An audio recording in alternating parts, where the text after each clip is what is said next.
In today's Leeds news, new investor at Elland Road, player breaks Farke's record, Leeds agent payment shocker, reported interest in Ferguson, and why Leeds won't benefit from next Jorginho sale.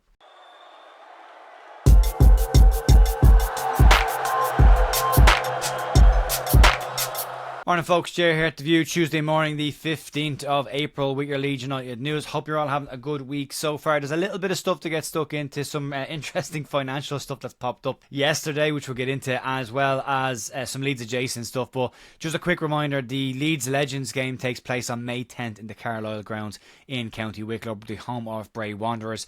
If you want to get involved in that or go and see the game, the ticket information is in the link down below. You can check that out. We'll have some of the guys on over the course of the next week or so to talk about it as well. But we'll start off with today's news with a new investor at the club, and Leeds saw yet another investor added to the pool of 49ers Enterprises investors over the weekend. And after the weekend's game, former Rangers player and score founder the Soccer Collective for Racial Equality, Demarcus Beasley, announced on his social media accounts that he had now joined the pool and was a minority investor at Leeds United. He's joined in that smaller entry-level bracket that they have as part of their investment portfolio.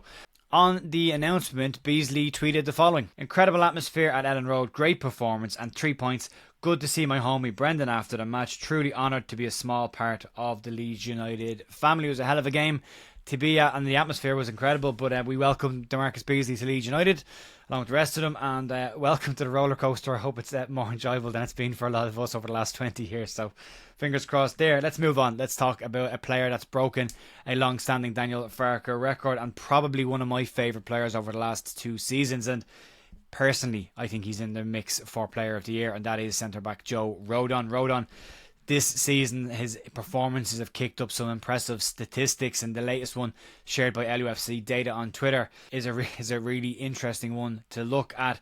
Rodon has clocked up 94 appearances for Leeds United now, with a 58.5% win ratio. 55 wins with 44 clean sheets during that time frame is an incredible stat. Yes, it's obviously not just him, it's the entire unit at the back, but he has been Leeds' most consistent player back there, so a huge part of that goes to him. So well done, Joe Rodon. He has now played 79 consecutive championship games for Daniel Farke, and no player has ever made more appearances under Daniel Farke than Joe Rodon. I loved seeing his reaction at the weekend after the game. It shows the amount of passion that's in there and the release the players are starting to get as they eke closer and closer to the promotion door. He was asked at one stage by Ethan Avenue to calm down after the Sheffield United score came through, and he started to G up the crowd a little bit. But I love seeing all that kind of stuff. It's the passion you want to see from players, especially at this point of the season. And he was in tears at the end of the game in the playoff final last year, so hopefully gets a much more pleasant end to this season. I'm looking forward to seeing that reaction after a few more Leeds games. 2 more wins. Friday, Monday. Let's do that and be done with it. But let's move on. Let's talk about the main story that came out yesterday afternoon, and this relates to agent payments, and a bit of a shocker, but there is some detailed explanation on this as well. In a piece in the Yorkshire Evening Post today, Joe Donoghue does his best to break down the Football League report on third-party intermediary payments, and in this article it says that Leeds United paid football agents almost £19 million between February 2024 and February 2025, according to the report from the Football Association. The Leeds payments accounted for nearly 30% of the total championship expenditure on third-party intermediaries. Second was Burnley with 5.3, so a stark gap between those two. You have to add to the list the fact that Leeds didn't make any transfers during the January transfer window, and it makes that figure a little bit more of a head scratcher, but there is some detail in the reports of where and when, more specifically, those payments were negotiated. The report goes on to say that the £18.8 million that Leeds paid to agents surpassed several Premier League clubs, including Bournemouth, Brighton, Palace, Everton, Fulham, Ipswich, Leicester, Forest, Spurs, Southampton and Wolverhampton Wanderers. And Leeds were the 9th biggest spenders on third-party intermediaries during that time period. The FA report says that agent fees are usually paid in instalments over a period of time, typically over the length of a player's contract, meaning that the £18.8 million payment likely accounts for transfer deals done prior to the February 2nd, 2024 time period. The end of the FA report reads as follows. Payments included in these figures may have been made in relation to transactions that were entered into before the first date of this reporting period. As a result, the total payment figure per club will not necessarily relate directly to these transactions listed involving a football agent registered in England for the same time period. It's not clear, really, whether these were the early part of the 49ers ownership or whether these are part of the outstanding payments to transfers that Leeds made during their last stint in the Premier League, where Leeds still owe significant amounts of money on the transfers made during the 3 seasons in the Premier League under Victor Orta. And it appears that these may be connected to the deals that were done there. We saw the loan release clauses negotiated, as well as a few other creative clauses put into contracts in order to get players to come to Leeds. And we're still paying for them at the moment. But as I say, right now it's pure speculation. On my behalf, more information is needed on this. But as the FA report states, that these have paid out over the length of a player's contract and likely before the February 2nd, 2024 time period. So again, more information needed on that. But we'll move on to a transfer story that came out late last night and into this morning. And it was probably only a matter of time before this one found its way around to being linked to Leeds as well. So big pinch of salt with this. But according to Team Talk, they claim that Leeds United and Everton Football Club are both keeping tabs on current West Ham and Ireland striker Evan Ferguson, and that Leeds could make a move for the player should they go up. Ferguson is a promising, highly rated young striker, and Leeds will definitely be in the market for a new number 9 come the summer. And Everton are also being labelled as long-standing fans of Ferguson, are looking at him as a potential replacement for Dominic Calvert-Lewin when he is moved on this summer, which is expected. Reports suggest that Leeds will look to rival any bid that Everton put in place for the Brighton striker currently on loan at West Ham. But the question is Ferguson really what Leeds need?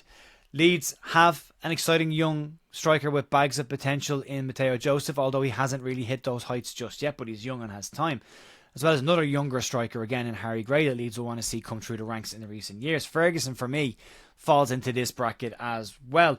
Ferguson has bags of potential. He's shown that when he's played for Ireland, but he hasn't really hit the ground running at West Ham since he went there. 1 goal this season, and over the past 3 seasons Ferguson has only clocked up 7 goals in the Premier League, although there were injuries during that period of time.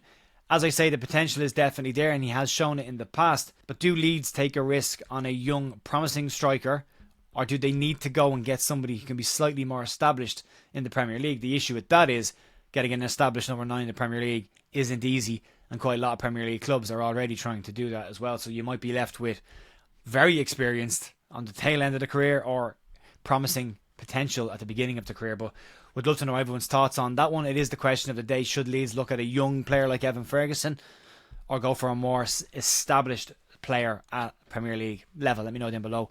Love your thoughts on that one. Let's move on to the final story of the day, and this one is a Leeds adjacent story, and this relates to Jorginho Rutter, who has had a fine season since his big money move from Leeds United in the summer since going to Brighton. Rutter has had plenty of compliments over the course of this season. Pep Guardiola described him as a fantastic player, and Sky Sports' Darren Bent said that he's an exciting player to watch and an enjoyable player to watch as well, which we all know about when we had him last year. But there are now strong rumours of a potential summer move for Rutter, despite the fact that he's only in his first year at Brighton. According to Florian Plettenberg at Sky, he says that a potential transfer this summer of Jorginho Rutter from Brighton to Chelsea could be on the cards and is very much a deal that everyone should keep an eye on. So the question then comes down to, do Leeds have a sell-on clause in the Jorginho Rutter deal? Well, according to a report, and it reads like this, it says, because his Leeds release clause was paid out, a sell-on clause was not possible in the Brighton deal. This is similar to the Archie Gray situation. And the wording on this is very interesting, as in not possible, because the existing release clause was paid in full and paid out, a new release clause can't be put into the next contract at Brighton, which is an interesting one. I'm not a legal expert. I don't know the finer details of these. I'm sure somebody will let me know in the comments down below. But it does appear that according to this, you can't put a sell-on clause in if the previous sell-on clause has been paid out in full, which is what happened with Archie Gray as well. So it's an interesting situation, but Leeds will not benefit, unfortunately, from any move that Jorginho Rutter makes to any other club this summer, should he move at all. And Brighton are notorious for holding clubs to ransom for big money. Chelsea have pretty much been funding Brighton for the last 4 or 5 years, so it'll be interesting to see what that fee will be when it's discussed, or if he goes at all. But yeah, an interesting one to keep an eye on. Folks, that'll be it for me today. I'm back tomorrow morning with more Leeds news. I'll see you then. Enjoy the rest of your day, and I'll talk to you soon. See ya. Bye.